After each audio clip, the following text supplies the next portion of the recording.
आप सभी को मेरा प्रणाम।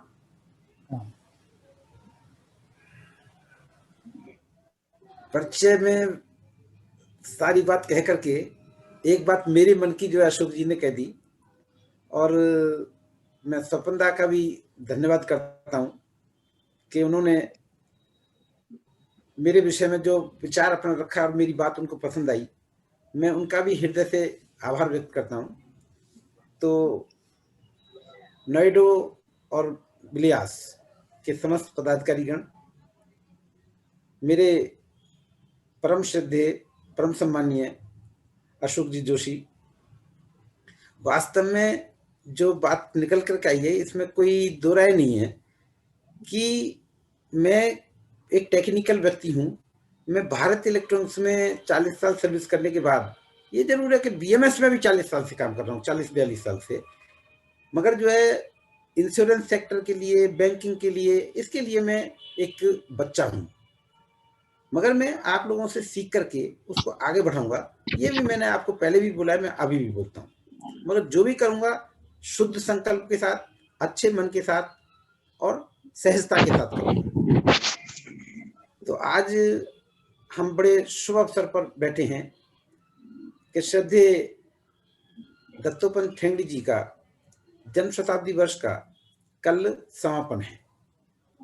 हालांकि भारतीय मजदूर संघ की जो आयोजन समिति बनी हुई है, इसकी जो जन्म शताब्दी आयोजन समिति अखिल भारतीय है, तो उसका 10 नवंबर 19 को नागपुर में संघ मुख्यालय पर आयोजन हुआ था।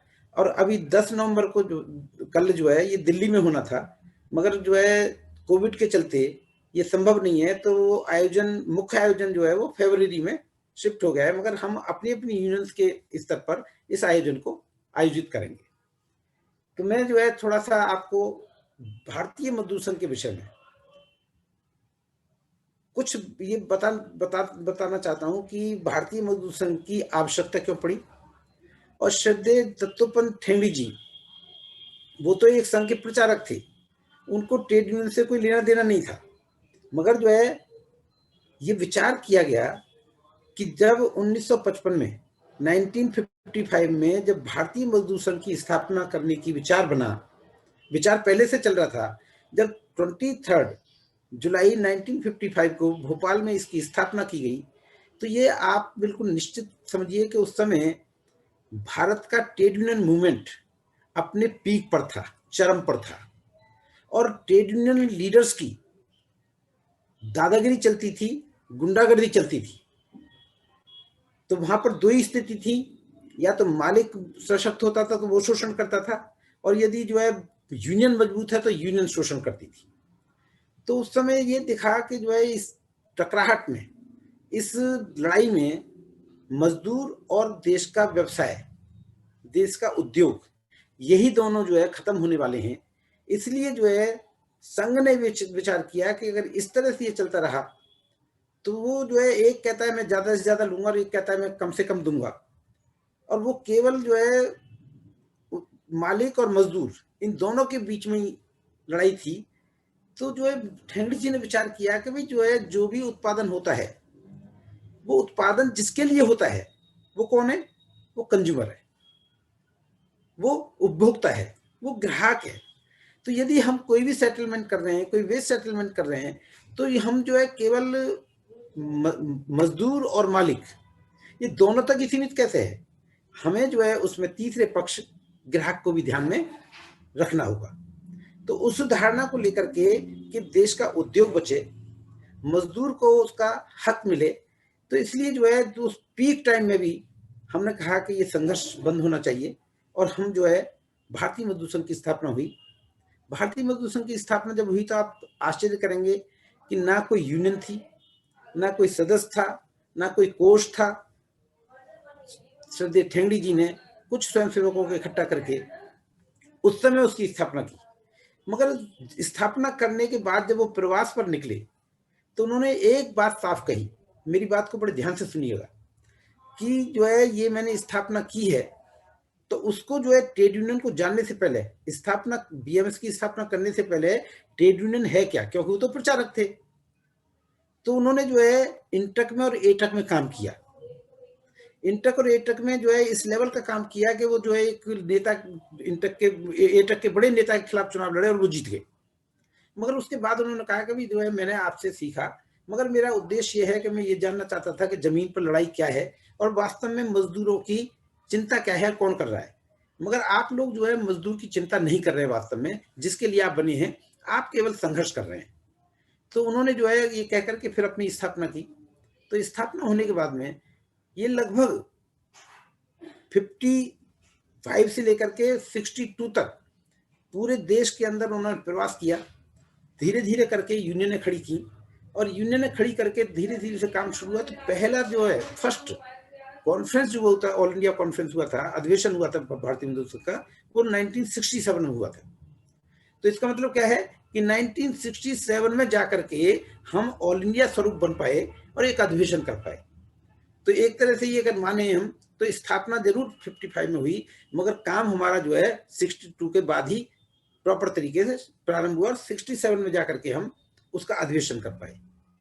मगर आप सभी की खुशी के लिए मैं एक बात बताता हूं कि जो 2011 में एक वेरिफिकेशन हुआ, गवर्नमेंट का एक सिस्टम है कि कौन फेडरेशन किस मेंबरशिप के साथ में किस नंबर पर है, इसका एक वेरिफिकेशन गवर्नमेंट कराती है। तो ऐसे 3 वेरिफिकेशन हुए हैं और तीनों वेरिफिकेशन में भारतीय मजदूर संघ consecutively for 4 decades and 3 terms. तो अभी 11 में लास्ट रेफरेंडम हुआ, अभी जो है ड्यू है वो। तो approximately consecutively for 4 decades BMS is number 1। और नंबर 1 वैसे नहीं है, नंबर 1 और नंबर 2 में गैप बहुत लंबा है। तो ये प्रश्न उठता है कि जो अभी एआईटीयूसी की जो सीपीआई का ट्रेड यूनियन विंग है एआईटीयूसी, उसका अभी 31 अक्टूबर को 31 अक्टूबर को 100 साल पूरा हुआ है। उसकी भी जो बर्थ सेंचुरी थी वो थी, शताब्दी वर्ष था उसका।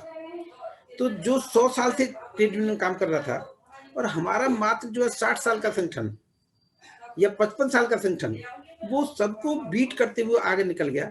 उसके पीछे कोई कारण होगा, उसके पीछे कोई सिद्धांत होगा। श्रद्धेय ठेंगड़ी जी का विजन बिल्कुल एकदम स्पष्ट था। वो क्या कहते थे कि ये जो पूंजीवाद और साम्यवाद है, कैपिटलिज्म और कम्युनिज्म, ये ईसा और मूसा की तरह सगे संबंधी हैं। मेरी बात को माफ करते हुए आप सुनेंगे, मैं कोट कर रहा हूं इस बात को कि ईसाई और मुसलमान ये दोनों जो है एक ही जगह से निकली हैं। उसी तरह से कैपिटलिज्म और कम्युनिज्म भी एक ही जगह से निकले हैं। एक का जो है ताकत के बल पर, पैसे की ताकत के बल पर जो है सत्ता पर काबिज होना है, और दूसरे का मजदूर के कंधे पर पैर रख करके सत्ता को हासिल करना है। मगर दोनों का उद्देश्य जो है सत्ता हासिल करना है, जिसमें दोनों ही परिस्थितियों में मजदूर पिसता है। उनका मजदूरों के लिए कोई वो नहीं है। अभी लेटेस्ट उदाहरण हम बता देंगे। भारतीय मजदूर संघ, हमने ठेंगड़ी जी ने क्या कहा और हम आज तक उसको मेंटेन करते चले आ रहे हैं कि भारतीय मजदूर संघ एक गैर राजनीतिक श्रम संघ है।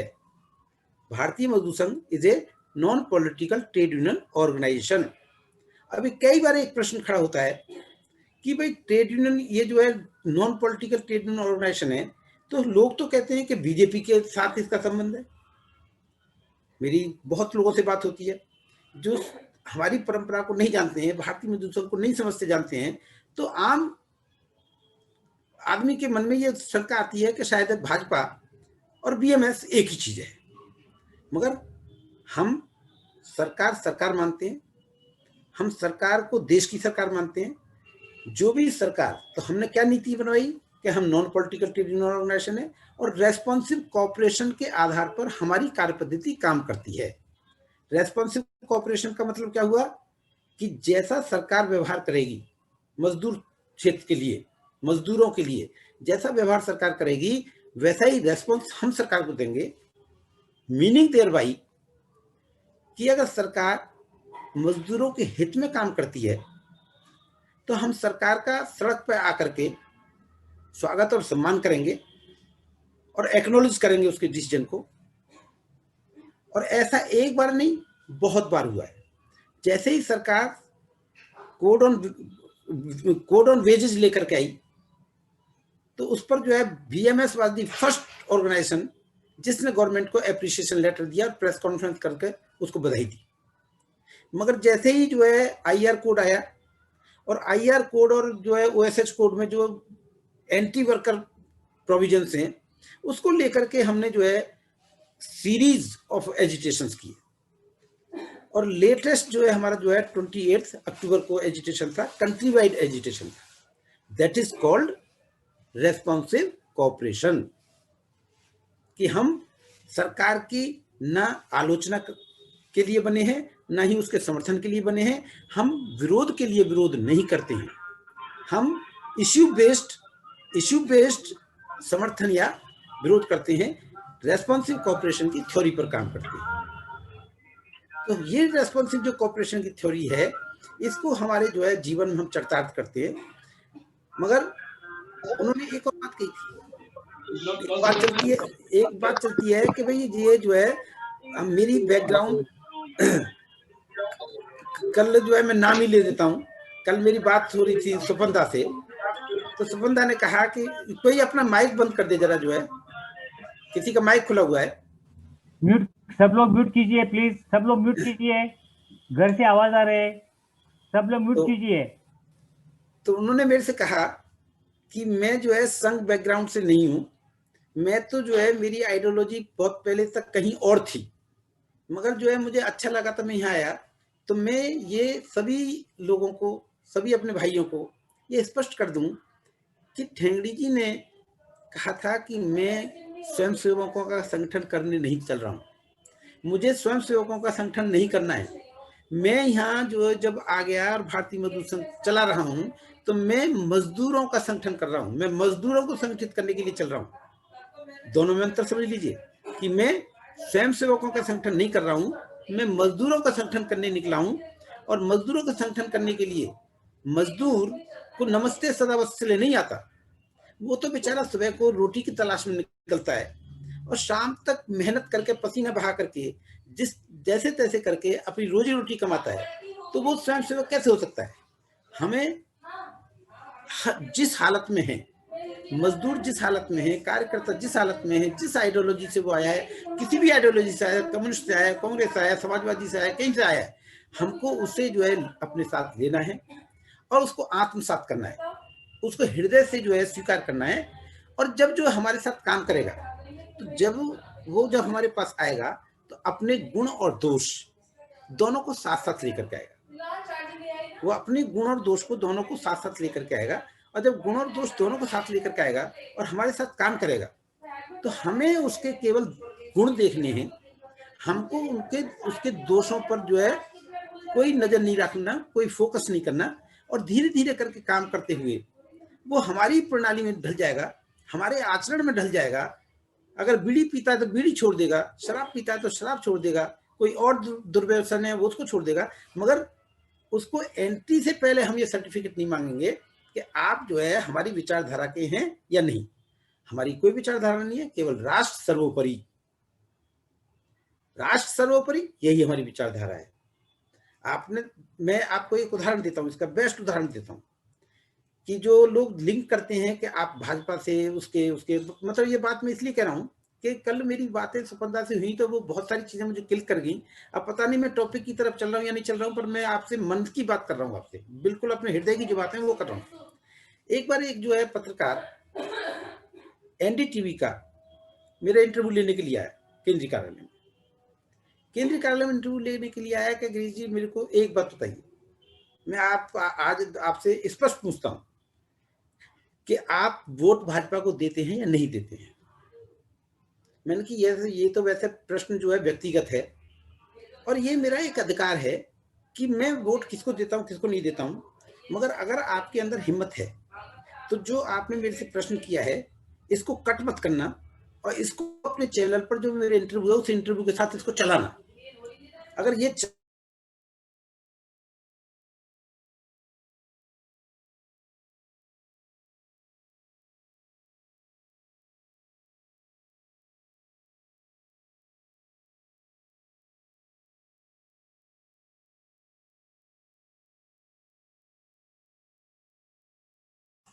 गिरीशी गिरीशी गिरीशी आपका माइक को अनम्यूट कीजिए।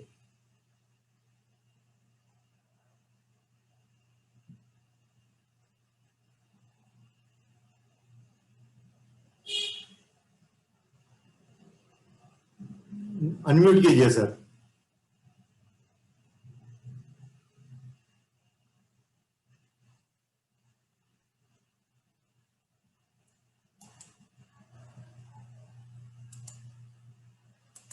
हाँ सर, अभी हो जाएगा, अनम्यूट आप कीजिए। होस्ट आप अनम्यूट मत कीजिए, क्योंकि individually nobody can unmute. Host आप अनम्यूट नहीं हो गया, हो गया हो गया। हाँ, सब लोग अनम्यूट मत कीजिए, होस्ट ये अलो नहीं कर। हाँ सर, अभी अभी हो गया, अभी हो गया। ये अब अपने आप ही हो गया था, मैंने नहीं किया था। नहीं, होस्ट नहीं किया था, होस्ट नहीं किया था। सर वो आवाज आ रही थी नहीं, इसके लिए मैं कर रहा था, उसमें उनका हो गया सर।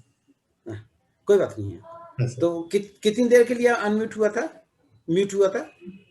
थोड़े एक ही मिनट के लिए हुआ था सर। अच्छा ठीक है।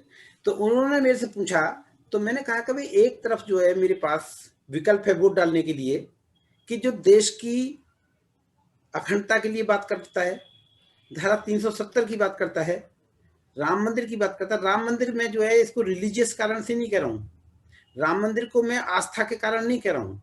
राम मंदिर का जो मुद्दा है वो एक जो है राष्ट्रीय स्वाभिमान से जुड़ा हुआ मुद्दा है। दूसरी तरफ मेरे सामने विकल्प है, कोई अपना अनम्यूट करिए प्लीज। सब लोग अपना अपना ऑडियो बंद कीजिए प्लीज, ऑडियो मत खुलिए, ऑडियो बंद कीजिए सब लोग। एक तरफ मेरे पास विकल्प है कि भारत की बर्बादी तक जंग रहेगी, भारत तेरे टुकड़े होंगे इंशाअल्लाह इंशाअल्लाह। तो एक तरफ मेरे पास वो विकल्प है जो देश को तोड़ना चाहता है, एक तरफ मेरे पास वो विकल्प है जो देश को जोड़ना चाहता है। और वोट जो है, चूंकि मैं एक विचारवान व्यक्ति हूँ, वोट मुझे करना ही करना है। तो जब वोट करना है मुझे, तो मैं जो है जो देश की बात करता है, राष्ट्र की बात करता है, तो मैं वोट उसको दूंगा। इसलिए मैं उसको वोट दूंगा जिस दिन इस देश का कम्युनिस्ट या और पॉलिटिकल लोग राष्ट्रवाद की बात करने लगेंगे, राष्ट्र के हित की बात करने लगेंगे, तो मैं भी जो है उनको वोट देने के लिए स्वतंत्र होऊंगा और मैं उनको वोट दूंगा। तो वोट का इससे कोई संबंध नहीं, मगर उसने क्या है, कट कर दिया, उसने वो चलाया नहीं।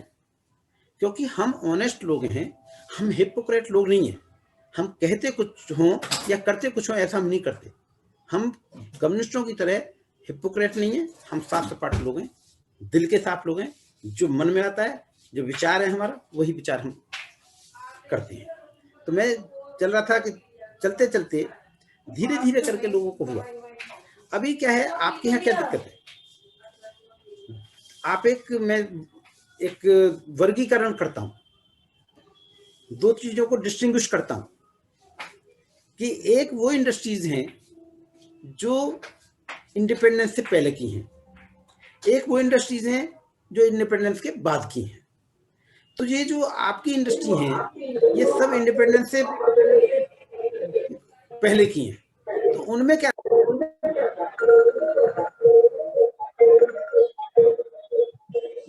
किसके घर में आवाज आ रहा है? सब आप म्यूट कीजिए प्लीज, कोई भी आपका ऑडियो मत खुलिए, म्यूट कीजिए सब लोग। जगदीश जी आप कर सकते हैं क्या? इंडिविजुअली देख लीजिए। हाँ, सबको मैं म्यूट कर देता हूँ, बाद में गिरीश जी आप अपने आप को अनम्यूट कर लेना।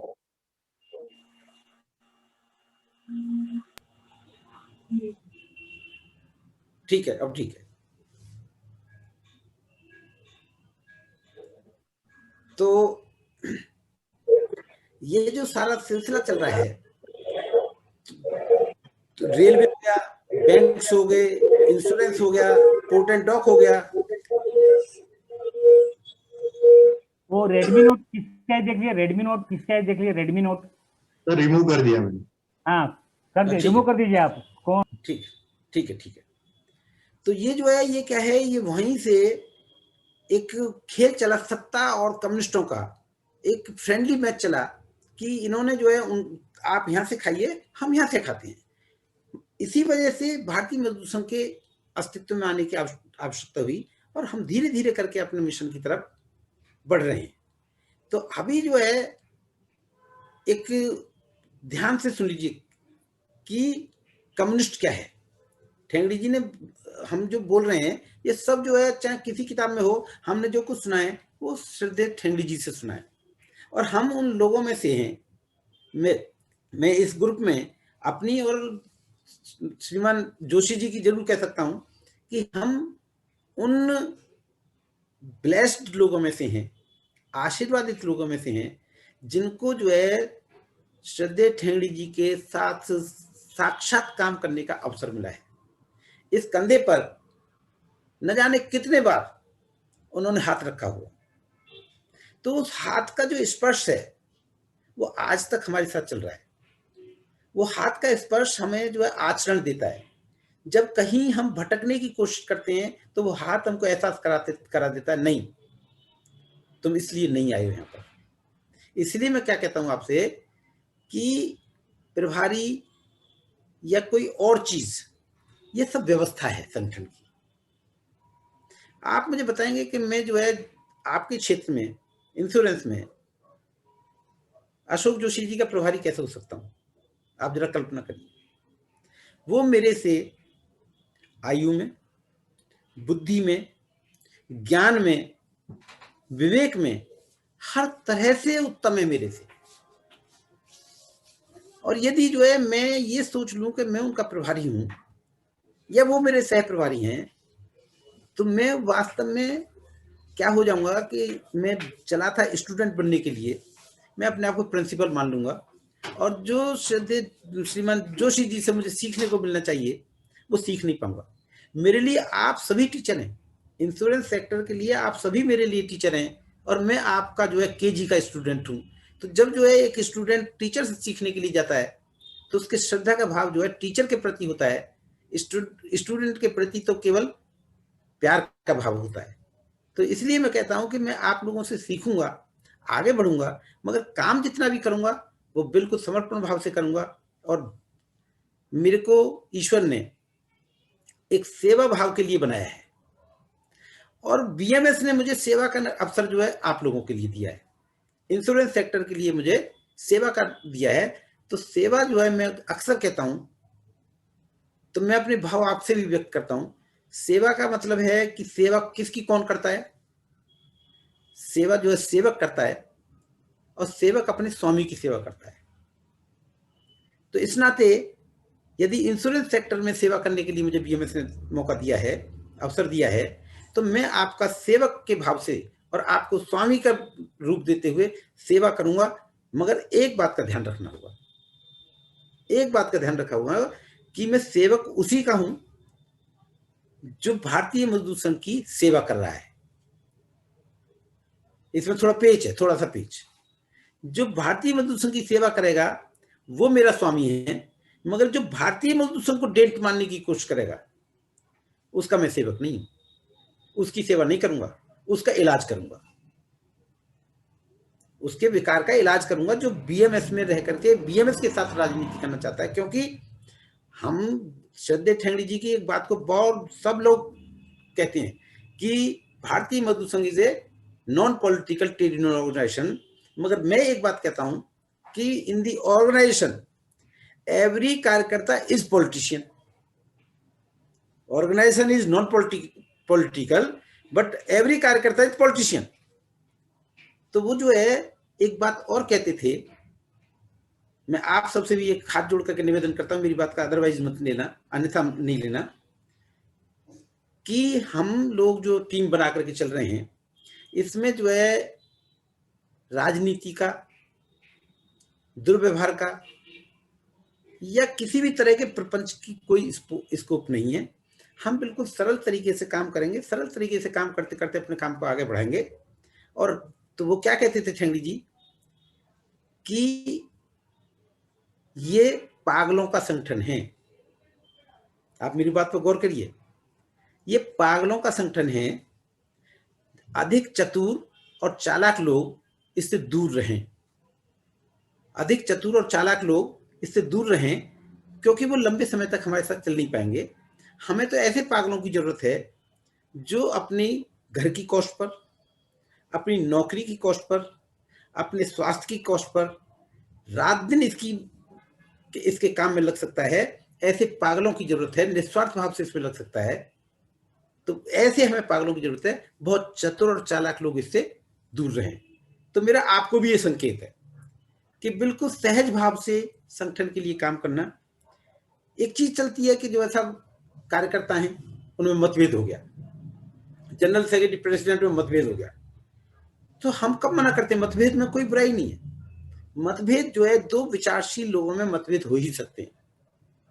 डिफरेंस ऑफ ओपिनियन किसी भी जो है विवेक रखने वाले दो व्यक्तियों के बीच हो सकता है, मगर मनभेद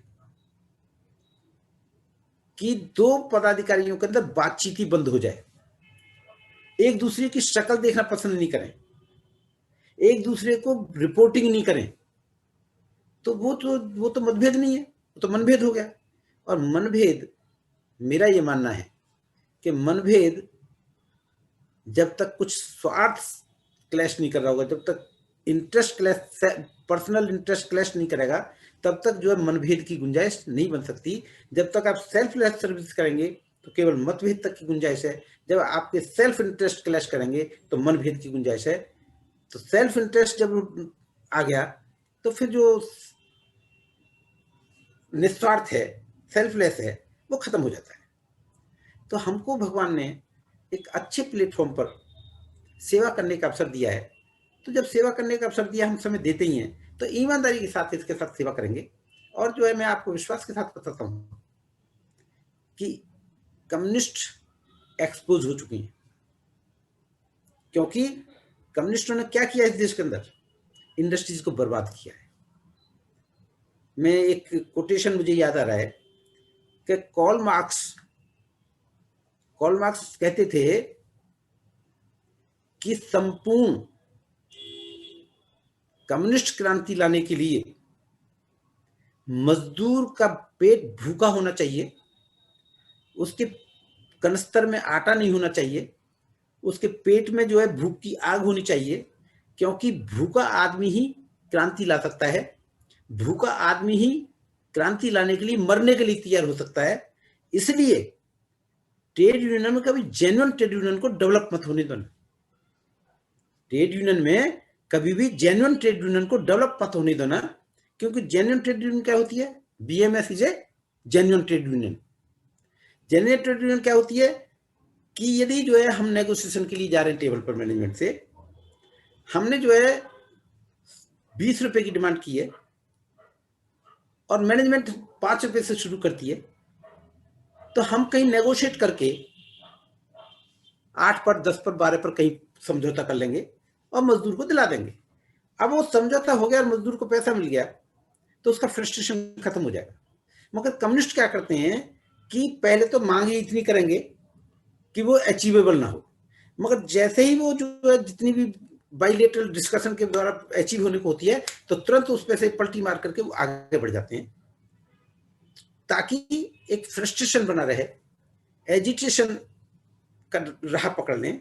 तो ये जो है, ये कोई जान करके नहीं करते, इनकी फिलॉसफी है, ये इनका दर्शन है ये, क्योंकि इनके पिताजी ये कह करके गए हैं कि जेन्युइन ट्रेड यूनियन को डेवलप मत होने देना, संपूर्ण कम्युनिस्ट क्रांति लाने के लिए मजदूर का पेट भूखा होना जरूरी है, तभी वो जो मर करके कुर्बानी दे करके क्रांति ला सकता है।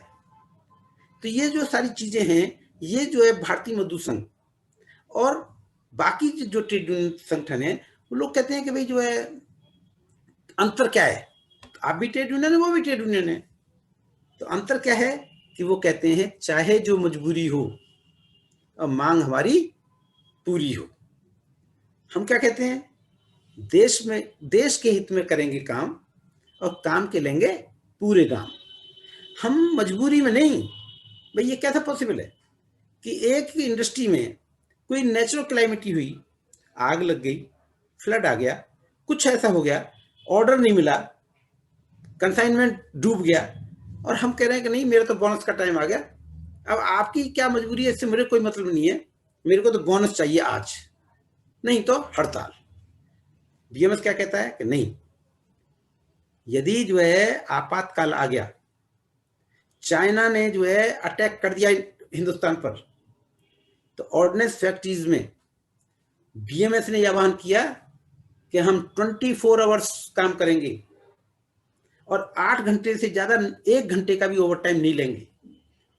इन्होंने क्या किया, जब चाइना ने अटैक किया तो इन्होंने बंदरगाह पर जो है हड़ताल कर दी, ताकि जो अमेरिका से जो युद्धपोत आ रहे थे वो जो है यहाँ पर ना आ सकें, और वहां पर जो है पर्चे बांट दिए पोर्ट पर कि चीनी कामरेडों, आपका भारत की जमीन पर स्वागत है।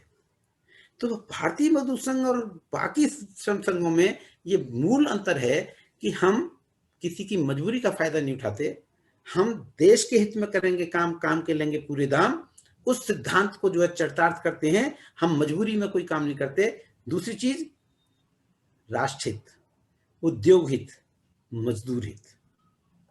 मतलब कोई भी ऐसा होगा व्यक्ति दुनिया में कि अपना हित जो है, जिसके हाथ में करने के लिए अपना हित सबसे लास्ट में देखेगा। पहले राष्ट्र का हित देखेगा, फिर उद्योग का हित देखेगा, फिर अपना हित देखेगा। मगर हमारी ठेंगड़ी जी की बिल्कुल स्पष्ट विचारधारा थी कि अगर राष्ट्र समृद्ध होगा तो उसके उद्योग समृद्ध होंगे, और उद्योग समृद्ध होगा तो मजदूर कभी गिर नहीं सकता। मजदूर खड़ा है तो राष्ट्र को गिरने नहीं देगा, और मजदूर गिर गया तो राष्ट्र को कौन संभालेगा। तो ये जो है, जो राष्ट्र की संकल्पनाएं हमारी, ये हम उस विचार को लेकर के चले हैं, और वो विचार हमें श्रद्धेय ठेंगड़ी जी ने दिए हैं। और हमारे पास कोई एक चीज थी, आज की डेट में आप सब बुद्धिजीवी लोग हैं, आप सारा आकलन और वो देखते हैं कि क्या चल रहा है वातावरण।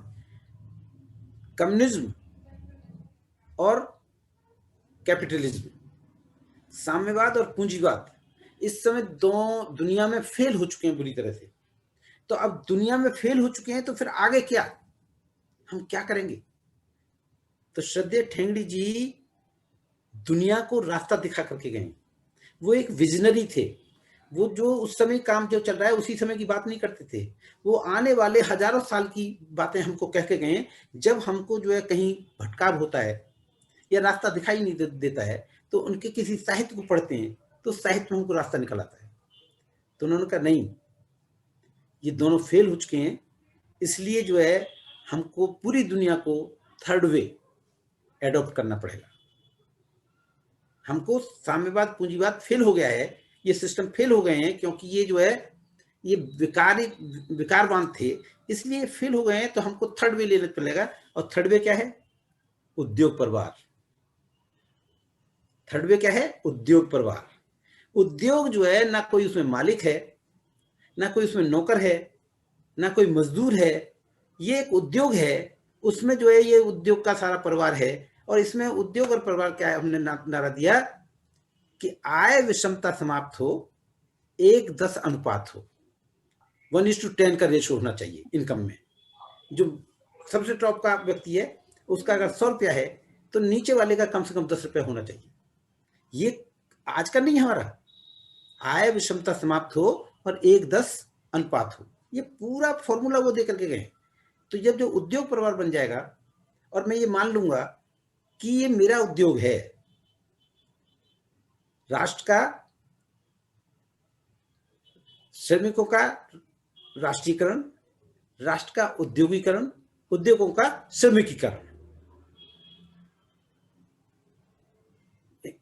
तो ये जो हमारी रचना है कि मजदूर जब जो ये मान लेगा कि I am the part and parcel of the organization, I am the owner of the organization, अगर इस ऑर्गेनाइजेशन का नुकसान होता है तो मेरा नुकसान है और इसका फायदा होता है तो मेरा फायदा है, जब ये भाव मजदूर के मन में आ जाएगा तो उस उद्योग को कोई गिरने नहीं देगा। वो उद्योग किसी भी हालत में गिर नहीं सकता। हम कॉन्फ्लिक्ट में बिलीव नहीं करते, हम डायलॉग में बिलीव करते हैं। तो हमारी क्या थ्योरी है, संघर्ष व संवाद। हम संघर्ष और संवाद की नीति पर काम करते हैं। जहां आवश्यकता है सरकार से संघर्ष करेंगे, और सरकार संवाद के लिए आएगी तो हम सरकार से संवाद करेंगे और उसके रास्ते से रास्ता निकालेंगे। अभी 4 कोड आए हैं। पहले 44 लेबर लॉज थे।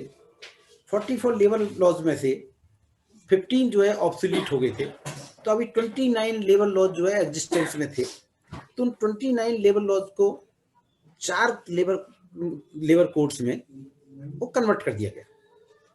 तो 4 लेबर लॉ कोड्स में से पहला जो कोड था वो कोड ऑन वेजेस था। कोड ऑन वेजेस का मतलब क्या है कि इस देश के अंदर श्रद्धेय ठेंगड़ी जी 70 साल पहले जो आज बिल आया है, आज जो कोड बना है, आज जो एक्ट बन गया है, इसकी तब से मांग करते थे कि सबके लिए एक वेज पॉलिसी होनी चाहिए। जो गरीब व्यक्ति है, सबसे निचले पायदान पर खड़ा जो व्यक्ति है, आंख मूंद है, जो सबसे निचले पायदान पर खड़ा मजदूर है, उसके लिए भी एक वेज पॉलिसी होनी चाहिए। इस देश के अंदर 70 सालों में कोई वेज पॉलिसी नहीं थी। सरकार पहली बार भारतीय मजदूर संघ के प्रयासों के कारण इस वेज पॉलिसी को लेकर के आई, उसका हमने स्वागत किया। जो सोशल सिक्योरिटी है उसमें बहुत अच्छे प्रावधान है, बहुत अच्छे प्रावधान है, उनका हमने स्वागत किया। कुछ प्रावधान ऐसे हैं जो हमें स्वीकार्य नहीं है। जो प्रावधान स्वीकार्य नहीं है उनको हम करेंगे। तो अभी 26 नवंबर को बाकी जो सेंट्रल ट्रेड यूनियंस हैं वो हड़ताल पर जा रही हैं, ये कोड्स के विरोध में।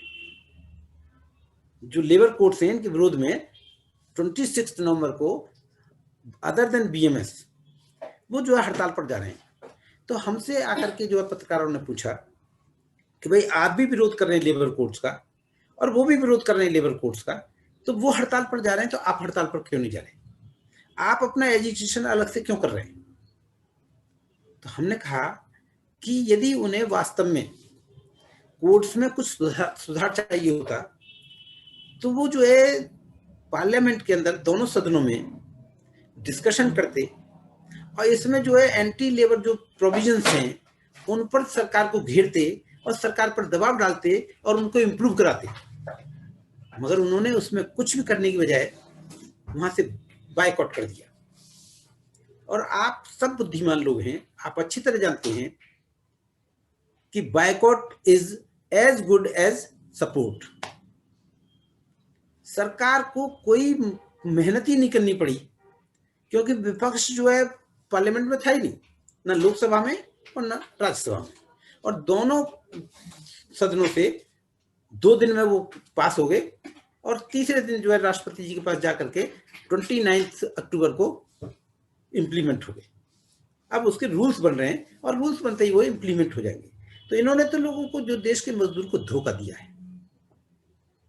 तो वो क्या कहते हैं, तो पत्रकार को हमने क्या जवाब दिया, वो कहते हैं स्क्रैप दी कोड्स, वो कहते हैं स्क्रैप दी कोड्स। तो भाई हम जो है हम कह रहे हैं कि इम्प्रूव दी कोड्स। जो रूल्स बनेंगे उन रूल्स में जो है मजदूरों के लिए और क्या अच्छा हो सकता है, उस अच्छे के लिए हम संभावना तलाश रहे हैं। और वो कह रहे हैं स्क्रैप करिए। जिस चीज को हम 70 ईयर्स से डिमांड कर रहे हैं, आज आकर के हमको वो अचीव हुई है, तो आज हम उसको स्क्रैप करा दें। तो हम वो स्क्रैप चाहते हैं, हम इनका एग्जिस्टेंस चाहते हैं। तो हमारे और उनके अंदर बेसिक डिफरेंस है, इसलिए जो है हमारी उनकी बात नहीं बन सकती।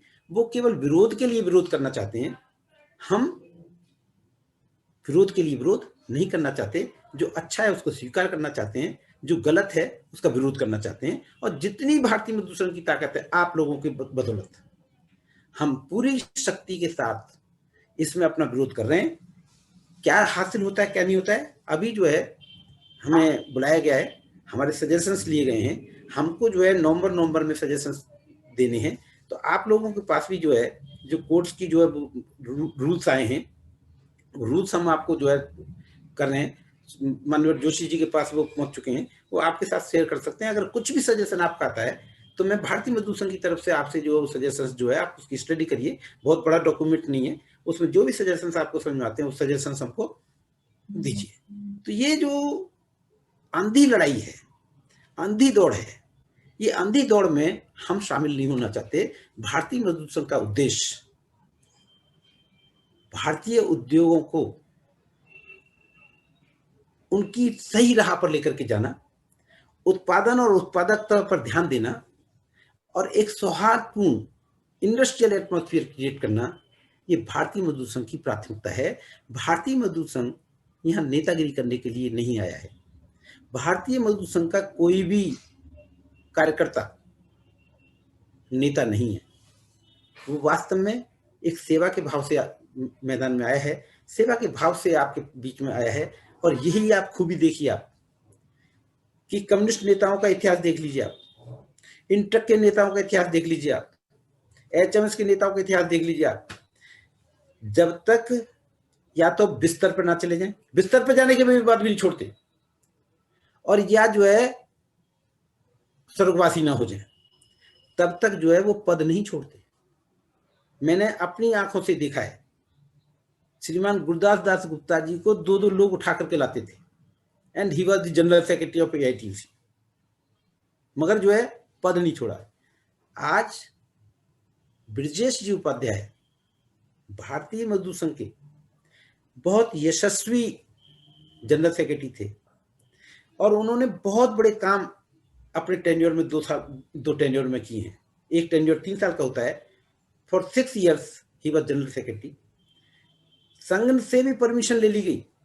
हम सब कार्यकर्ताओं ने ये कहा कि भाई एक बार एक टर्म और ले लीजिए। कितनी एज है उनकी? He is just 58 years। उन्होंने कहा नहीं, मेरे 2 टर्म पूरे हो चुके हैं, और BMS के रूल्स तोड़ने के लिए मैं अपने आप को कारण नहीं बनाऊंगा, इसलिए जो है मैं, तो फिर कहा कि आप अध्यक्ष बन जाइए। कि नहीं, मैं बहुत दिन से लगातार जो है ऑफिस बेरर हूं, इसलिए मैं अध्यक्ष भी नहीं बनूंगा। तो ठेंगड़ी जी का जो 3rd वे का विजन है, उस विजन और मिशन को पूरा करने के लिए हमारा एक Dattopant Thengadi foundation research centre है। उस रिसर्च सेंटर के अंदर जो है बहुत सारे स्कॉलर बच्चे काम करते हैं, तो उस पर डॉक्यूमेंटेशन तैयार हो रहा है, ताकि वर्ल्ड को हम राह दिखा पाए, 3rd वे दे पाए कि जब कम्युनिज्म और पेट कैपिटलिज्म फेल हो गया है, तो हम जो है कौन सी राह पकड़े, ताकि विश्व भर का उद्योग, हम केवल भारत की बात नहीं कर रहे हैं, हम ILO को भी मार्गदर्शन कर रहे हैं। गिरीश जी आपका म्यूट हो गया है, अनम्यूट कर दीजिए।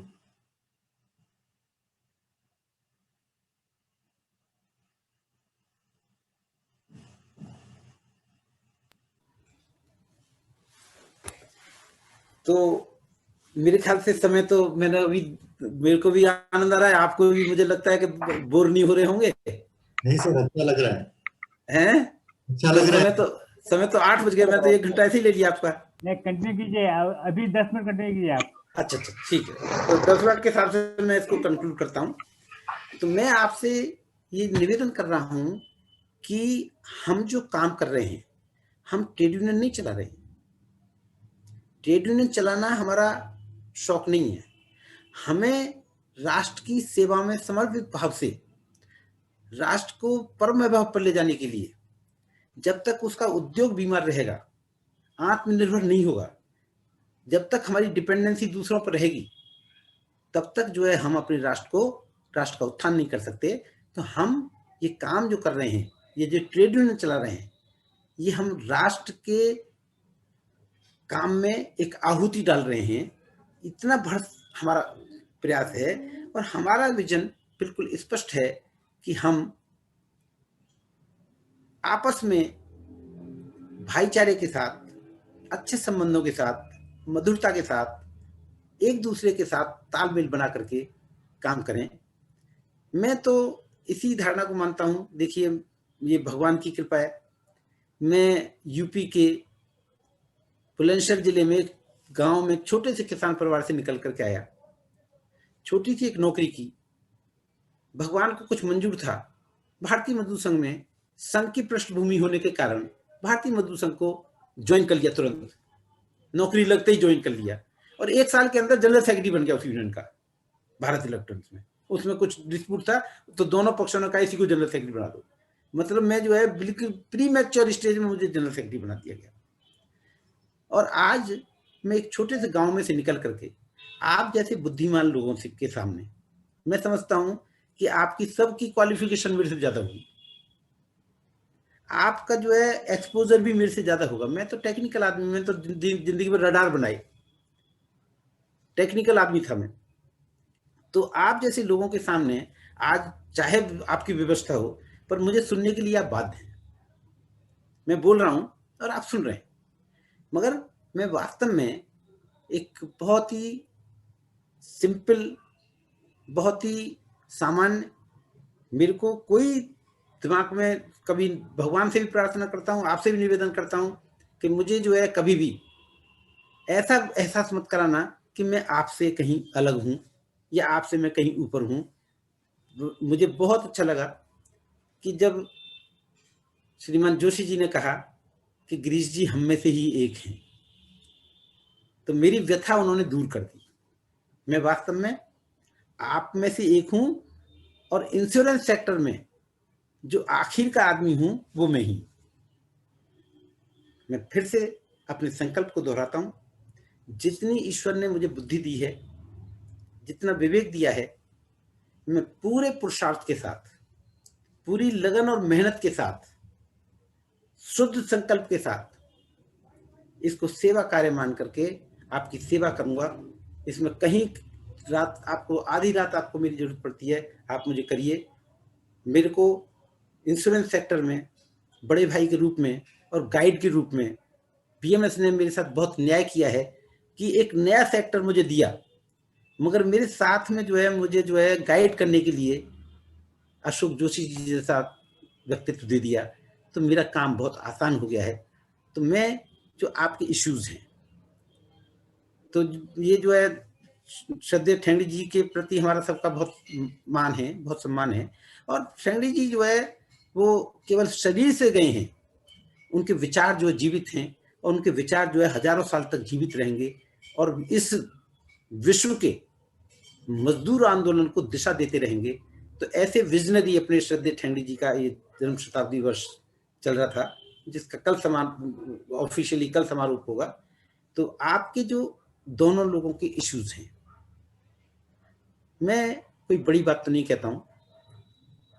श्रीमान जोशी जी ने बताया कि गवर्नमेंट लाइजनिंग का भी काम मैं देखता हूं, और केवल मेरे को इश्यू मालूम रहना चाहिए, how to resolve that issue I know very well. क्योंकि मैं एक बार बात करके छोड़ता नहीं हूं। मेरी एक आदत है, बहुत खराब आदत है, कि जिस काम को मैं एक बार पकड़ लेता हूं, जब तक उसको लॉजिकल एंड तक नहीं पहुंचा देता हूं, वेदर इट इज पॉजिटिव और नेगेटिव, यस और नो, मैं तब तक उसको बीच में मैंने कोई काम छोड़ा नहीं आता। तो इसलिए जो भी आपके इश्यूज हैं, मैं आज विनय जी से बात कर रहा था दिन में, और वास्तव में जो है टाइम टू टाइम मुझे अशोक जी जो है वो गाइड करते रहते हैं। इश्यूज मेरे को आपके बहुत कुछ मालूम है, बाकी आप लोग बताएंगे कि जो डेवलपमेंट ऑफिसर है, डेवलपमेंट ऑफिसर एजेंट्स बनाता है। एजेंट्स जो पॉलिसीज लेकर के आते हैं, मैं आपको इसमें क्या बताऊंगा, आप मेरे से बहुत ज्यादा डिटेल इसमें जानते हैं, और एक पर्टिकुलर टाइम के बाद में एलआईसी उनके साथ डायरेक्ट डील करने लगती है। अब उसमें जो है आपका कोई दोष नहीं है, इसलिए जो है उसका जो क्रेडिट है वो किसी भी तरह से आपके साथ शेयर होना चाहिए। अगर डायरेक्ट जो है एलआईसी भी डील कर रही है तो अभी, क्योंकि वो आपका प्रोडक्ट है, आपका सर्च है वो, तो आपको उसका बेनिफिट लाइफ लॉन्ग मिलना ही चाहिए। इसमें जो है कोई इलॉजिकल बात नहीं है, इसलिए जो है उस पर हम जोर लगाएंगे। एजेंट्स को कोई बेचारों को सोशल सिक्योरिटी नहीं है, गवर्नमेंट जो है सबको सोशल सिक्योरिटी दे रही है, जो वर्कर भी नहीं है उसको भी सोशल सिक्योरिटी दे रही है, अनऑर्गेनाइज सेक्टर को बहुत बड़ा रिलीफ दे रही है। तो जो है ये एजेंट्स जो पॉलिसी करते हैं और जो पॉलिसीज लैप्स हो जाती हैं, तो वो, मैं एक लेमैन होते हुए, क्योंकि मैं इंश्योरेंस का आदमी नहीं हूं, पॉलिसी लैप्स के कारण जो पैसा बचता है वो इतना पैसा है कि गवर्नमेंट की नजर ये है कि उसको हम जो है एक वो बना देंगे, फंड रेज करके, और कोई एक बोर्ड बना देंगे, और वो जो है किसी और को जो है रिटायरीज को या किसी को दे देंगे। हमारा कहना यह है कि आप जो है जो लैब्स का फंड है उसका एक बोर्ड बनाइए, और उस पैसे से जो है वो एजेंट्स के लिए, भाई ग्रेचुटी तो मैंडेटरी है, तो आप जो 3.5 लाख रुपए ग्रेचुटी क्यों देते हैं उसको? जो एक्ट के अकॉर्डिंग उसकी ग्रेचुटी बनती है, उसको जो है टोटल ग्रेचुटी आपको देनी चाहिए। और वो जो फंड है, उस फंड का एक बोर्ड बना करके उसको सारी सोशल सिक्योरिटीज, मेडिकल, ग्रेचुटी, जो भी सोशल सिक्योरिटी में कवर होता है उसमें होना चाहिए। ये हम जो है सीरियसली इसमें एक लेटेस्ट लेटर ड्राफ्ट करेंगे। लकीली आप और हम भाग्यशाली हैं कि आप ही के सेक्टर के जो कल तक मेरी जगह इंचार्ज थे, आज वो भारतीय मजदूर संघ के ऑल इंडिया जनरल सेक्रेटरी हैं। और आप ये विश्वास करिए कि ये घुटना जो होता है ना, घुटना नी, जब बैठते हैं तो वो कहाँ जाता है, वो कहाँ टच करता है, पेट को करता है ना। तो यदि वो कितना ही इम्पार्शल होने की कोशिश करेंगे तो फिर भी जो है इंश्योरेंस सेक्टर उनका जो है चहेता बच्चा है, तो उसकी मदद उसको करनी ही पड़ेगी। और हम और अशोक जी दोनों मिलकर के उनका सहयोग पूरा लेंगे। और सरकार से जो जो चीजें आपकी जो डिमांड्स हैं, उन डिमांड्स को फुलफिल करने के लिए बिल्कुल पूरे तन्मयता के साथ हम काम करेंगे। मगर आप लोग भी डिसिप्लिन में रह करके संगठन के लिए ज्यादा से ज्यादा जो समय निकालें, अपने साथियों को अप्रोच करें। जो बातें मैंने आपको बताई हैं उन बातों को आप शेयर करें कि जो परसेप्शंस लोगों ने बना रखे हैं, जो जानता नहीं है, मजदूर संघ को जानता नहीं है, केवल जो है उसको कभी बीजेपी से जोड़ देगा, कभी किसी चीज से जोड़ देगा, वो उसको जो है तो थोड़ा सा समझाएंगे तो आपको समझ में आएगी। तो इस अवसर पर आपने मुझे बहुत धैर्य से सुना। मुझे लगता है कि थोड़ा मैं ज्यादा भूल गया, आप मुझे क्षमा करेंगे। और आपके धैर्य से सुनने के लिए मैं हृदय से आप सभी का आभार व्यक्त करता हूँ, आपका धन्यवाद करता हूँ। और आप मुझे और अशोक जी को सहयोग और आशीर्वाद अपना देंगे, ऐसी कामना के साथ और आपको शुभकामनाएं देते हुए। कोरोना टाइम चल रहा है, थोड़ा कष्ट का टाइम है, आपका फील्ड का जॉब है, आप अपने और अपने परिवार की सेहत का ध्यान रखेंगे। और ऐसा मेरी शुभकामनाएं भी हैं कि आप सब स्वस्थ रहें और समृद्ध रहें। भगवान आप पर अपनी कृपा दृष्टि बनाए रखें। इन्हीं शब्दों के साथ मैं आज आपकी अपनी वाणी को विराम देता हूँ। बहुत बहुत धन्यवाद।